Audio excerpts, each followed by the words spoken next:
చేసుకుంటూ తర్వాత పంచాయతీరాజ్ గ్రామీణాభివృద్ధి గ్రామీణ నీటి సరఫరా మహిళా శిశు సంక్షేమ శాఖ మంత్రులు డాక్టర్ డి అనసూయ గారు సీతక్క గారు మాట్లాడతారు.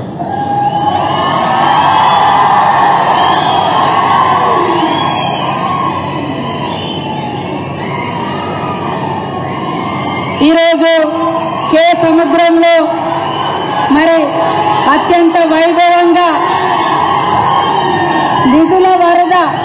నిధుల వరద పరుల జాతరకు అశేషంగా తండోపతండాలుగా తండల నుంచి పల్లెల నుంచి గ్రామాల నుంచి గూడాల నుంచి తరలి వచ్చినటువంటి మా అన్నలకు అక్కలకు తమ్ముళ్లకు పేరు పేరున హృదయపూర్వక నమస్కారాలు ధన్యవాదాలు. అదేవిధంగా మా బంజారా సోదరులకు అందరికీ కూడా శీతలా పండుగ శుభాకాంక్షలను తెలియజేస్తా ఉన్నాను. మరి ఈ సమావేశాన్ని ఏర్పాటు చేసి అధ్యక్షత వహిస్తున్నటువంటి మా సోదరుడు మురళీ నాయక్